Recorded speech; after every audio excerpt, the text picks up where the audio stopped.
നമസ്കാരം. മലയാളി വാർത്ത ഇൻസൈഡിലേക്ക് സ്വാഗതം.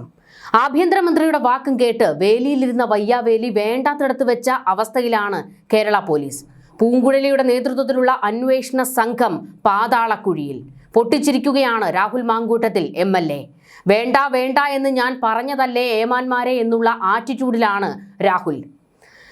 കാനഡക്കാരി മുഖ്യമന്ത്രിക്ക് ഇമെയിൽ വഴി ഒരു പരാതി കൊടുത്തിട്ട് ആ വഴിക്കങ്ങ് മുങ്ങിയോ എന്നുള്ള വേവലാതിയിലാണ് പൂങ്കുഴലിയും സംഘവും ഇപ്പോഴുള്ളത്. അതായത് മൂന്നാമത്തെ പരാതിക്കാരി അതിജീവിത കേരളത്തിലേക്ക് വരാൻ സാധ്യതയില്ല എന്നുള്ള ചില സൂചനകൾ പുറത്തേക്ക് വരികയാണ്. നമുക്ക് രാഹുലിനെതിരെ ഈ ആദ്യത്തെ വിവാദം വന്നത് മുതലുള്ള ചില കാര്യങ്ങൾ ഒന്നുകൂടി പരിശോധിക്കാം. അതായത് ആദ്യത്തെ അതിജീവിത രാഹുലിനെതിരെ ആരോപണങ്ങൾ ഉന്നയിക്കുന്നു. അത് വലിയ രീതിയിൽ പൊട്ടിത്തെറിയിലേക്കും ചർച്ചയിലേക്കുമൊക്കെ കലാശിക്കുന്നു. എന്നാൽ അപ്പോഴൊന്നും രാഹുലിനെതിരെ പരാതിപ്പെടാൻ അവർ തയ്യാറായിരുന്നില്ല. നിരന്തരം ഒരു IPS ഉദ്യോഗസ്ഥ പരാതിപ്പെടൂ എന്ന് പറഞ്ഞുകൊണ്ട് നിരന്തരം ഈ അതിജീവിതയെ വിളിച്ചു എന്നുള്ള വിവരങ്ങളൊക്കെ പുറത്തു വന്നിരുന്നല്ലോ. പിന്നീട് നമ്മൾ കണ്ടതാണ് രാഹുലിന്റെ പഞ്ചായത്തിൽ വരെ പോലീസ് വിളിച്ച് ചോദിക്കുന്നു എന്തെങ്കിലും പരാതി ഉണ്ടോ എന്നുള്ള തരത്തിലേക്ക് വരെ കാര്യങ്ങൾ എത്തുന്നതും നമ്മൾ കണ്ടതാണ്. ഇതുകൂടാതെ CPMന്റെ സൈബർ ഗ്രൂപ്പുകളിൽ നിന്നും രാഹുൽ മാങ്കൂട്ടത്തിനെതിരെ പല ആരോപണങ്ങൾ പുറപ്പെട്ട് രംഗത്തേക്ക് വരുന്നു. എങ്ങനെയും രാഹുലിനെ അറസ്റ്റ് ചെയ്യിക്കണം എന്നുള്ള ആവശ്യം മാത്രമായിരുന്നു പല കൂട്ടർക്കും ഉണ്ടായിരുന്നത്. എന്നാൽ പലതവണ ഈ പരാതിക്കാരിയെ സ്വാധീനിച്ചിട്ടും അവർ പരാതിപ്പെടാൻ തയ്യാറായില്ല. പിന്നോട്ട് ഉൾവലിയുന്ന ഒരു നീക്കമായിരുന്നു ആദ്യത്തെ അതിജീവിത കാണിച്ചത്. ഒന്നുകിൽ അവർ പേടിച്ചായിരിക്കാം പിന്നോട്ടേക്ക് മാറുന്നത് എന്ന് നമ്മൾ കരുതി. എന്നാൽ അതിനുശേഷം ഒരു 3 മാസത്തിന് ശേഷം അവർ പരാതിപ്പെടുന്നതായിരുന്നു നമ്മൾ കണ്ടത്.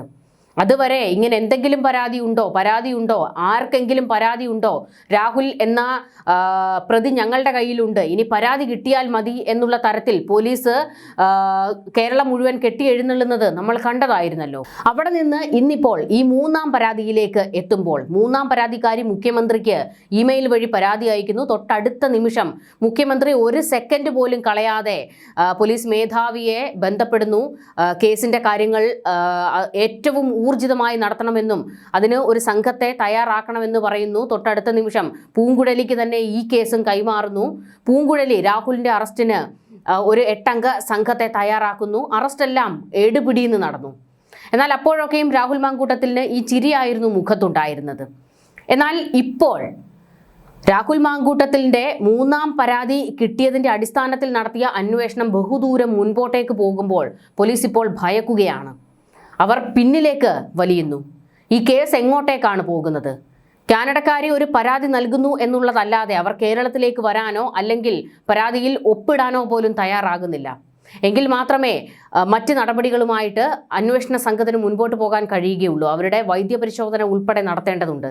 എന്നാൽ അതിനൊന്നും സാധിക്കാത്ത ഒരവസ്ഥയിൽ നിൽക്കുകയാണ് ഇപ്പോൾ അന്വേഷണ സംഘം. കോടതിയിൽ ഈ കേസ് വാദത്തിനെടുക്കുമ്പോൾ പോലീസ് അടിമുടി നിന്ന് വെള്ളം കുടിക്കും. അതായത് ജഡ്ജിയുടെ ചോദ്യങ്ങൾക്ക് മറുപടി പറയേണ്ടി വരും. ഇതിൽ രാഹുലിന് അനുകൂലമാകുന്ന പല കാര്യങ്ങളുമാണ് ഈ കേസിൽ, അതായത് അന്വേഷണ സംഘം ഇപ്പോൾ നടത്തിയ അന്വേഷണ റിപ്പോർട്ടിൽ ഉൾപ്പെടെ രാഹുലിന് അനുകൂലമായിട്ടുള്ള പല കാര്യങ്ങളും ഉണ്ട്. ഇതുതന്നെയാണ് അന്വേഷണ സംഘത്തെ വലിക്കുന്നത്. ബലമായ അല്ലെങ്കിൽ രാഹുൽ ഊരിപ്പോരാത്ത തരത്തിലുള്ള ഒരു പൂട്ടിട്ട് രാഹുലിനെ പൂട്ടണം. പക്ഷേ അതിന് ഒരു പൂട്ട് ഇതുവരെ അന്വേഷണ സംഘത്തിന് കിട്ടിയിട്ടുമില്ല. അവരെ വല്ലാതെ വലയ്ക്കുകയാണ് ഈ വിഷയം. 2ാമത്തെ പരാതിയിൽ രാഹുൽ മാങ്കൂട്ടത്തിൽ അതിക്രൂരമായി ബലാത്സംഗം ചെയ്തു എന്നുള്ള ഒരു പരാതി 2ാമത്തെ പരാതിക്കാരി കൊടുക്കുന്നു. എന്നാൽ അവരും ഇപ്പോൾ മൗനം പാലിക്കുകയാണ്. ഈ കേസിലൊക്കെ രാഹുലിനെ പൂട്ടണമെങ്കിൽ ഇനി എന്താണ് വഴി എന്നുള്ളതാണ് അന്വേഷണ സംഘം ആലോചിക്കുന്നത്. ഇവിടെയാണ് നമ്മൾ മറ്റൊരു വസ്തുത കാണേണ്ടത്. പോലീസിനെ മുഴുവൻ ചാവേറാക്കിയിരിക്കുകയാണ് ആഭ്യന്തരമന്ത്രി.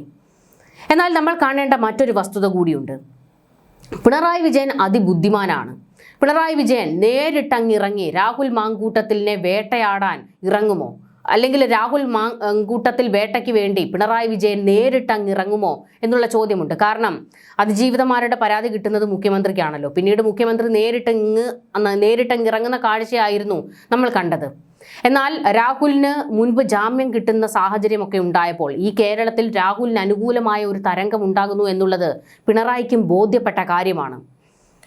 അങ്ങനെ ഈ പറയുന്ന തദ്ദേശ തെരഞ്ഞെടുപ്പിൽ പോലും ഈ CPM ഉയർത്തിക്കൊണ്ടുവന്ന ഗർഭകഥ ചീറ്റിയത് വലിയ തിരിച്ചടിക്ക് കാരണമായി എന്നുള്ള ചർച്ചകളൊക്കെ വന്നതാണ്. നിയമസഭാ തെരഞ്ഞെടുപ്പ് അടുത്തിരിക്കുകയാണ്. അപ്പോൾ ഒരു MLAയെ വേട്ടയാടാൻ ഈ ഭരണകൂടം ഒന്നിച്ചു നിന്നു എന്നുള്ള ഒരു പൊതുബോധം ഇപ്പോൾ തന്നെയുണ്ട്. അത് കൂടുതൽ ആർജവമായി കൂടുതൽ ചർച്ചകളിലേക്ക് എത്തും.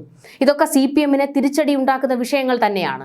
അങ്ങനെ ഒരു വിഷയത്തിൽ പിണറായി വിജയൻ ഇപ്പോഴും രാഹുലിന്റെ വേട്ടയ്ക്ക് മുന്നിൽ നിൽക്കുന്നത് എന്തുകൊണ്ടായിരിക്കാം എന്നുള്ള ഒരു ചോദ്യമുണ്ട്.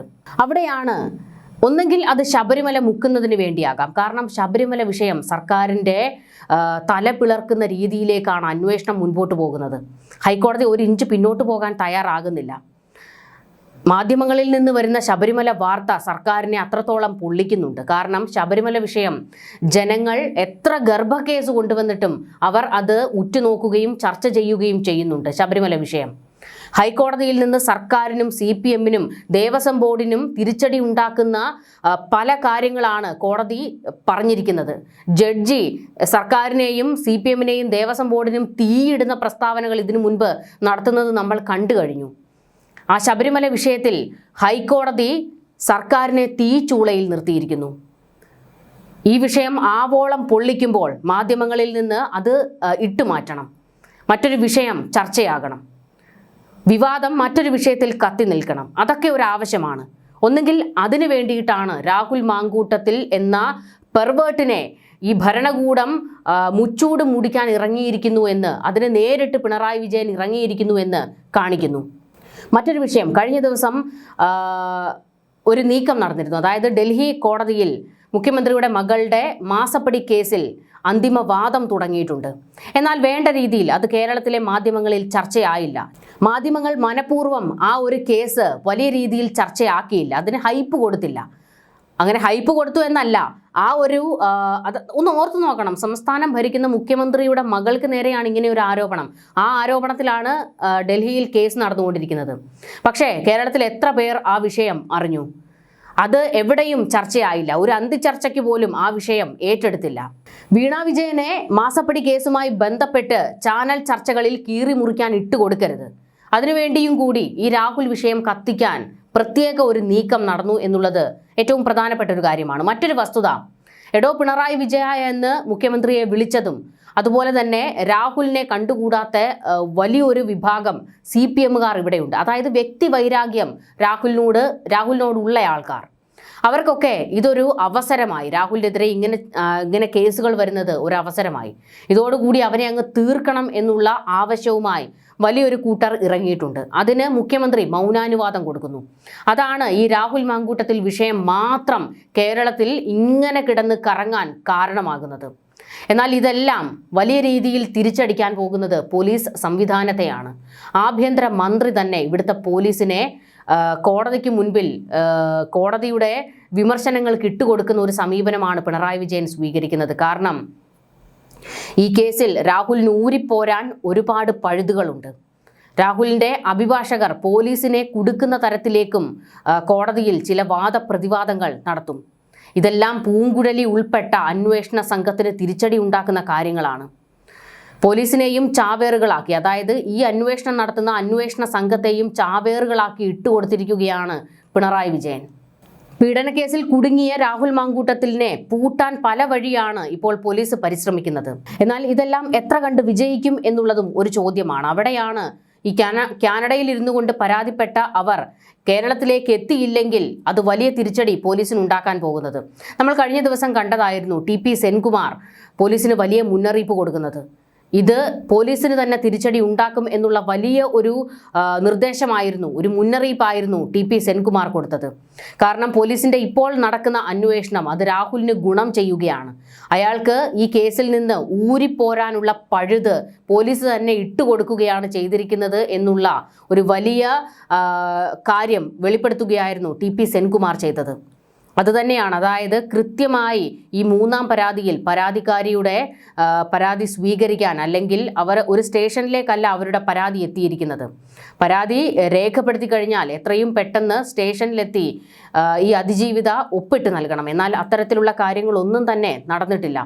ഇതൊക്കെ പോലീസിന് വലിയ തിരിച്ചടി ഉണ്ടാക്കുന്നതാണ് എന്ന് സെൻകുമാർ പറയുമ്പോൾ അതിനെ നിയമവിദഗ്ധരും ശരിവെക്കുകയാണ്. എന്തൊക്കെ ചെയ്തിട്ടും രാഹുൽ മാങ്കൂട്ടത്തിലിൻ്റെ ജനപിന്തുണ കൂടുന്നത് CPM-നെ വല്ലാതെ വെറി പിടിപ്പിക്കുന്നുണ്ട്. അതായത് ഇത്രത്തോളം വലിയ ഒരു പീഡന വിവരങ്ങൾ രാഹുലിനെതിരെ പുറത്തു വന്നിട്ടും ആരോപണങ്ങൾ അതിശക്തമാകുമ്പോഴും ഇനി പോക്സോ അടക്കമുള്ള മറ്റു ചില പരാതികൾ കൂടി വരാനുണ്ട് എന്ന് പറയുമ്പോഴും രാഹുലിൻ്റെ ജനപിന്തുണ കുറയുന്നില്ല. ജനങ്ങൾ രാഹുലിനെ പിന്തുണയ്ക്കുകയാണ്. ഇതുപോലെ ഒരുത്തനെ എന്തിനാണ് കേരളം ഇങ്ങനെ പിന്തുണയ്ക്കുന്നത്? ഇത് തലയിൽ കൈവച്ച് മോങ്ങുകയാണ് CPM ഇപ്പോൾ. നിയമസഭാ തെരഞ്ഞെടുപ്പിൽ രാഹുൽ മാങ്കൂട്ടത്തിൽ തങ്ങൾക്ക് വീണ്ടും ഒരു തിരിച്ചടിയാകുമോ, ഒരു വെല്ലുവിളിയായി മാറുമോ എന്നുള്ളത് CPM-നെയും ഭയപ്പെടുത്തുന്നുണ്ട്. അതുകൊണ്ട് തന്നെ രാഹുൽ മാങ്കൂട്ടത്തിൻ്റെ ജനപിന്തുണ എത്രയും പെട്ടെന്ന് കെടുത്തണം. അതിനുവേണ്ടിയുള്ള നീക്കങ്ങളിലേക്ക് ഇപ്പോൾ CPM-ന്റെ സൈബർ ഗ്രൂപ്പുകളും കടന്നിട്ടുണ്ട്. നമുക്കറിയാം, രാഹുൽ മാങ്കൂട്ടത്തിൽ വിഷയത്തിൽ രാഹുൽ തെറ്റുകാരനാണ്, അയാൾക്ക് ധാർമ്മികമായ തെറ്റുകൾ പറ്റിയിട്ടുണ്ട്. പക്ഷേ ഇപ്പോൾ നടക്കുന്ന അന്വേഷണങ്ങളൊക്കെ അത് അയാൾക്ക് അനുകൂലമാക്കി മാറ്റിക്കൊണ്ടിരിക്കുന്ന ഒരു കാഴ്ച നമ്മൾ കാണുന്നുണ്ട്. അത്രത്തോളം വിരുദ്ധനാണ് രാഹുൽ മാങ്കൂട്ടത്തിൽ. ഭരണകൂടം ഒന്നിച്ചിറങ്ങി അയാളെ വേട്ടയാടുന്നു എന്നുള്ള ഒരു തരത്തിലേക്ക് കാര്യങ്ങൾ കൊണ്ട് എത്തിക്കാൻ രാഹുലിന് കഴിഞ്ഞിട്ടുണ്ട്. കസ്റ്റഡിയിൽ ഇരിക്കുമ്പോഴും രാഹുൽ മാങ്കൂട്ടത്തിൽ ചിരിക്കുകയാണ്. പുറത്തേക്കിറക്കുമ്പോഴെല്ലാം ചിരിക്കുന്നു. മാധ്യമങ്ങളെ കാണുമ്പോൾ പുച്ഛിക്കുകയും ചിരിക്കുകയും ചെയ്യുന്നു. അതായത് ഇതൊന്നും എന്നെ ബാധിക്കുന്ന ഒരു വിഷയമല്ല എന്നുള്ള തരത്തിലാണ്. ജനങ്ങൾ എന്നെ ജയിപ്പിക്കും എന്നുള്ള ഒരു ഓവർ കോൺഫിഡൻസ് അയാൾ പങ്കുവെക്കുന്നുണ്ട്. ആ ഒരു കോൺഫിഡൻസ് അയാളിൽ ഉണ്ടാക്കിയത് ഇപ്പോൾ നടന്നുകൊണ്ടിരിക്കുന്ന ഈ അന്വേഷണം തന്നെയാണ്. അതെല്ലാം അയാൾക്ക് അനുകൂലമായി മാറുന്നു എന്ന് അയാൾക്ക് ബോധ്യപ്പെട്ട് കഴിഞ്ഞിട്ടുണ്ട്. എന്നാൽ രാഹുലിൻ്റെ ജനപിന്തുണ ഇല്ലാതാക്കുക എന്ന ഒരൊറ്റ നീക്കത്തിലേക്ക് ഇപ്പോൾ CPM-ഉം കടന്നിരിക്കുകയാണ്. കഴിഞ്ഞ ദിവസം മുതൽ രാഹുൽ മാങ്കൂട്ടത്തിനെതിരെ പല ആരോപണങ്ങൾ CPM-ന്റെ സൈബർ ഗ്രൂപ്പുകളിൽ നിന്നും മറ്റും പുറത്തേക്ക് വരുന്നുണ്ട്. അങ്ങനെ പുറത്തേക്ക് വന്ന ഒരു കുറിപ്പ്, അത് ശ്രദ്ധയിൽപ്പെട്ട ഒരു കുറിപ്പുണ്ട്. ആ കുറിപ്പ് നമുക്കൊന്ന് നോക്കാം. ഇത് വായിച്ച് മൂക്കത്ത് വിരൽ വെക്കാത്തവരുണ്ടെങ്കിൽ ഒന്ന് പറയണേ. KSU ജില്ലാ നേതാവായിരിക്കെ വീടിനടുത്ത് ട്യൂഷൻ നൽകിയിരുന്ന 17-കാരിയെ പീഡിപ്പിച്ചു. തിരുവനന്തപുരം വെള്ളായണിയിൽ ഒരു പാവപ്പെട്ട കുടുംബത്തിലെ മറ്റൊരു 17-കാരിയെ ബലാത്സംഗം ചെയ്തു. ഇത് രണ്ടും പോക്സോ പീഡന കേസുകളാണ്. ഒരു വനിതാ മാധ്യമ പ്രവർത്തകയെ വിവാഹ വാഗ്ദാനം നൽകി ശാരീരിക ബന്ധത്തിൽ ഏർപ്പെട്ട് ബംഗളൂരു ആശുപത്രിയിൽ കൊണ്ടുപോയി ഗർഭം അബോർട്ട് ചെയ്ത് കളഞ്ഞതിനാൽ പരാതിയില്ല എന്ന് പറഞ്ഞ് യുവതി സ്വയം ഒഴിഞ്ഞുമാറി. രമേശ് ചെന്നിത്തലയോടൊപ്പം പ്രവർത്തിച്ചിരുന്ന വയോധികയായ 67-കാരിയെ പീഡിപ്പിച്ചു. പേടിച്ച് ഭയന്ന് നിലവിളിച്ചുകൊണ്ട് അവർ രമേശ് ചെന്നിത്തലയോട് ഇക്കാര്യങ്ങളൊക്കെ പറഞ്ഞു. അങ്ങനെയാണ് രമേശ് ചെന്നിത്തല ഇവന്റെ സ്വഭാവങ്ങൾ അറിഞ്ഞു തുടങ്ങുന്നത്. വയോധികയായതിനാൽ കേസിന് താല്പര്യമില്ല എന്ന് ചെന്നിത്തലയെ അവർ അറിയിച്ചു. ഒരു മഹിളാ കോൺഗ്രസ് നേതാവിനോട് ശാരീരിക ബന്ധത്തിൽ ഏർപ്പെടാൻ സമ്മതം ചോദിച്ചു. ഒരു മുൻ കോൺഗ്രസ് MLA-യുടെ വിവാഹമോചിതയായ മകളെ വിവാഹ വാഗ്ദാനം നൽകി പീഡിപ്പിച്ച് അവരുടെ 15 ലക്ഷം രൂപ അടിച്ചുമാറ്റി. KSU ജനറൽ സെക്രട്ടറി ആയിരിക്കെ കൊച്ചിയിൽ ഹോട്ടൽ മുറിയിൽ വെച്ച് ഒരു KSU പ്രവർത്തകനെ ഭീഷണിപ്പെടുത്തി പ്രകൃതി വിരുദ്ധ ബന്ധത്തിലേർപ്പെട്ടു. 59 വയസ്സുള്ള ഒരു വനിതാ IAS ഓഫീസർക്ക് അശ്ലീല സന്ദേശം അയച്ചു. ഇതൊക്കെ കൂടാതെ കോൺഗ്രസിന്റെ ഒരു MP-യുടെ മകൾക്ക് വിവാഹ വാഗ്ദാനം നൽകി വർഷങ്ങളോളം ലൈംഗിക ബന്ധത്തിലേർപ്പെട്ടു. അവസാനം ആ കുടുംബം തങ്ങളെക്കാൾ താഴ്ന്ന ജാതിയാണ് എന്ന് പറഞ്ഞുകൊണ്ട് ആക്ഷേപിച്ച് അതിൽ നിന്ന് പിന്മാറി. ഇക്കാര്യം ആ നേതാവ് പരാതിയായി നൽകിയാൽ തൻ്റെ മകളുടെ സ്വകാര്യ നഗ്ന ചിത്രങ്ങളും വീഡിയോകളും സോഷ്യൽ മീഡിയയിൽ പരസ്യമാക്കുമെന്ന് പറഞ്ഞ് ഭീഷണിപ്പെടുത്തി. തെളിവുകളോടുകൂടി CM-നും പോലീസിനും പരാതി നൽകിയിട്ടുള്ള 3 കേസുകൾ കൂടാതെ പുറത്ത് അറിയപ്പെട്ടു തുടങ്ങിയത് ഇത്രയും കേസുകളാണ്. ഇനി പുറത്തു പറയാത്ത, നാം അറിയപ്പെടാത്ത എത്രയോ കേസുകൾ ഉണ്ടാകുമെന്നുള്ളത് അവൻ്റെ സ്വകാര്യ ഫോണും ലാപ്ടോപ്പുകളുടെയും പരിശോധനാ ഫലം വന്നാലേ അറിയാൻ കഴിയുകയുള്ളൂ. ഈ ഒരു പോസ്റ്റ് നിരവധി ഗ്രൂപ്പുകളിലായിട്ട് ഇപ്പോൾ സോഷ്യൽ മീഡിയയിൽ ഇങ്ങനെ വൈറലായി പ്രചരിക്കുന്നുണ്ട്. രാഹുൽ മാങ്കൂട്ടത്തിൽ ഇത്തരത്തിലുള്ള കാര്യങ്ങൾ ചെയ്തിട്ടുണ്ടെങ്കിൽ കൃത്യമായി നിയമ നടപടി മുൻപോട്ട് പോകേണ്ടതാണ്. അയാളെ തൂക്കി അകത്തിടേണ്ടതാണ്. കാരണം അയാൾക്ക് ഇത്തരത്തിലൊരു ക്രിമിനൽ വാസനയുണ്ടെങ്കിൽ ഒരു തരത്തിലും നമുക്ക് അയാളെ അംഗീകരിക്കാൻ കഴിയുകയോ ചേർത്ത് നിർത്താൻ കഴിയുകയോ ചെയ്യില്ല. പക്ഷേ ആവർത്തിച്ച് പറയുകയാണ്, ഇപ്പോൾ നടന്നുകൊണ്ടിരിക്കുന്ന അന്വേഷണം അത് രാഹുൽ മാങ്കൂട്ടത്തിന് ഗുണം ചെയ്യുന്ന രീതിയിലേക്ക് മാറിക്കൊണ്ടിരിക്കുകയാണ്. പോലീസിനെ സ്വതന്ത്രമായി അന്വേഷണത്തിന് വിടുക, അല്ലാതെ രാഷ്ട്രീയ വേട്ടയാടലിനും രാഷ്ട്രീയ കരുക്കൾ നീക്കുന്നതിനും വേണ്ടി പോലീസിൻ്റെ കൈ കെട്ടിയിട്ടിട്ട് അന്വേഷണം നടത്താൻ പറയരുത്. അല്ലെങ്കിൽ AKG സെൻറ്ററിൻ്റെ തിരക്കഥയ്ക്കനുസരിച്ച് ഈ അന്വേഷണം മുൻപോട്ട് കൊണ്ടുപോകാൻ പറയരുത്. ഇതിൻ്റെ സത്യാവസ്ഥകൾ പുറത്തേക്ക് വരണമെങ്കിൽ രാഹുൽ ഒരു കൊടിയ ലൈംഗിക വൈകൃതക്കാരനും പീഡനക്കാരനും പെർവേട്ടുമാണെങ്കിൽ അത് ജനങ്ങൾക്ക് ബോധ്യപ്പെടേണ്ടതാണ്. അത് ജനങ്ങളെ ബോധ്യപ്പെടുത്തേണ്ട ഉത്തരവാദിത്തം ഇവിടുത്തെ ഭരണകൂടത്തിനും പോലീസിനുമുണ്ട്. പക്ഷേ എന്നാൽ ഇതൊരു രാഷ്ട്രീയ കളിക്ക് വേണ്ടി ആയുധമാക്കുമ്പോൾ അതിൻ്റെ എല്ലാ വശങ്ങളുടെയും ഗുണഭോക്താവാകാൻ പോകുന്നത് രാഹുൽ മാങ്കൂട്ടത്തിലാണ്. കാരണം പോലീസിനെ ഇറക്കി പോലീസിൻ്റെ ജോലി ചെയ്യാൻ അവരെ അനുവദിക്കാതെ ഭരണകൂടത്തിൻ്റെയും AKG സെൻറ്ററിൻ്റെയും തിരക്കഥയ്ക്കനുസരിച്ചാണ് ഈ അന്വേഷണം മുൻപോട്ട് കൊണ്ടുപോകുന്നത്. ഇതുകൂടാതെ ചില മാധ്യമങ്ങളുടെ റൂട്ട് മാപ്പിനനുസരിച്ചും പോലീസ് അന്വേഷണം നടത്തുകയാണ്. ഈ മാധ്യമങ്ങളുടെ റൂട്ട് മാപ്പിനനുസരിച്ച് അന്വേഷണം നടത്തിയപ്പോൾ മുൻപുണ്ടായ ഗതികേട് പോലീസ് ഓർക്കുന്നത് നന്നായിരിക്കും. കാരണം ഒന്നാമത്തെ പരാതി വരുമ്പോൾ അല്ലെങ്കിൽ ആ ഒന്നാം അതിജീവിത രംഗത്തേക്ക് വരുന്ന സമയത്ത് നമ്മൾ കണ്ടതാണ് പോലീസ് കൃത്യമായ രീതിയിൽ അന്വേഷണം നടത്താതെ എന്നാൽ മാധ്യമങ്ങളുടെ റൂട്ട് മാപ്പിനനുസരിച്ച് അങ്ങ് ബംഗളൂരുവിലേക്കൊക്കെ പോകുന്നതും ആശുപത്രിയിലേക്ക് പോകുന്നതും ഗർഭഛിദ്രത്തിൻ്റെ കഥകൾ അന്വേഷിച്ചു പോകുന്നതും ഒക്കെ നമ്മൾ കണ്ടതായിരുന്നു. ആ ഒരു സ്ഥിതിയാണ് ഇപ്പോഴും ഈ അന്വേഷണ സംഘത്തിന് ഉള്ളത്. ആരൊക്കെയോ ഇട്ടുകൊടുക്കുന്ന ചില ഹിന്റുകൾക്കനുസരിച്ച് അന്വേഷണം മുന്നോട്ട് കൊണ്ടുപോകുകയാണ്. ഇത് പൂർണ്ണമായും പോലീസിന് തിരിച്ചടി ഉണ്ടാക്കുന്ന വശം തന്നെയാണ്. നമുക്കറിയാം, കോടതിയിൽ തെളിവുകളാണ് ആവശ്യം, അല്ലാതെ വൈകാരികമായ വശങ്ങളൊന്നുമല്ല കോടതി പരിഗണിക്കുന്നത്. ബലാത്സംഗ കേസിലൊക്കെ ആണെങ്കിൽ തന്നെയും ഇഴകീറി പരിശോധിച്ചുള്ള അന്വേഷണവും വാദപ്രതിവാദങ്ങളും ഒക്കെ കോടതിയിൽ നടക്കും. അതിജീവിതകൾ അഭിഭാഷകരുടെ ചോദ്യങ്ങൾക്ക് മറുപടി പറയേണ്ടിയും വരും. അവിടെയാണ് ഈ അതിജീവിതകൾ നടത്തിയ ചാറ്റുകൾ ഉൾപ്പെടെ പുറത്തേക്ക് വരുമ്പോൾ അതെല്ലാം രാഹുൽ അയാൾക്ക് അനുകൂലമാക്കി മാറ്റുന്നത്. നമ്മൾ ദിലീപിൻ്റെ കേസിൽ തന്നെ കണ്ടതായിരുന്നല്ലോ. ദിലീപിൻ്റെ കേസിൽ അയാൾ കുറ്റക്കാരനാണ് എന്നുള്ള ഒരു പൊതുബോധം കേരളത്തിൽ ഉണ്ടായിരുന്നു. എന്നാൽ ആ നടിക്ക് അവർക്ക് നീതി കിട്ടിയില്ല എന്നുള്ള ഒരു ചിന്ത ഓരോ മലയാളിയുടെയും ഉള്ളിലുണ്ടായിരുന്നു. അതിൻ്റെ കാരണം എന്താണ്? നമ്മൾ ആ വിഷയത്തെ വൈകാരികമായാണ് കൈകാര്യം ചെയ്തത്. ആ നടിക്കൊപ്പം നിന്നുകൊണ്ട് അവർക്ക് ഐക്യദാർഢ്യം പ്രഖ്യാപിച്ചുകൊണ്ട് നമ്മൾ വൈകാരികമായി ആ വിഷയത്തെ ഏറ്റെടുത്തു. എന്നാൽ കോടതിയിൽ തെളിവുകളുടെ അടിസ്ഥാനത്തിലാണ് കാര്യങ്ങൾ തീരുമാനിക്കുന്നത്. കോടതിക്ക് മുൻപിൽ വന്ന തെളിവുകളുടെ അടിസ്ഥാനത്തിൽ ഉള്ള ഒരു വിധിയാണ് അന്ന് കോടതി പ്രഖ്യാപിച്ചത്. പക്ഷെ അത് കേരളത്തിന് ഉൾക്കൊള്ളാൻ കഴിയുന്നതായിരുന്നില്ല. അതുതന്നെയാണ് ഇവിടെയും സംഭവിക്കാൻ പോകുന്നത്. നമ്മളിവിടെ അതിജീവിതമാർക്ക് വേണ്ടി വൈകാരികമായി വായിട്ടലച്ചിട്ട് കാര്യമില്ല. കോടതിക്ക് മുൻപിൽ ഈ കേസ് എത്തുമ്പോൾ രാഹുൽ വഴുതി പോകാതിരിക്കണമെങ്കിൽ അവിടെ കൃത്യമായ തെളിവുകൾ സമർപ്പിക്കാൻ പോലീസിന് കഴിയണം. അതിന് കഴിഞ്ഞില്ലെങ്കിൽ രാഹുൽ എന്ന സെക്ഷൽ പെർവേർട്ട് രക്ഷപ്പെട്ടു പോകുമെന്നുള്ള കാര്യത്തിൽ ഒരു സംശയവും വേണ്ട. ഒന്നാമത് അയാൾക്ക് കുറുക്കൻ്റെ ബുദ്ധിയാണ്, കൂർമ്മ ബുദ്ധിയാണ്. അതിൻ്റെ കൂട്ടത്തിൽ മികച്ച ഒരു അഭിഭാഷകനാണ് രാഹുൽ മാങ്കൂട്ടത്തിൻ്റേത്.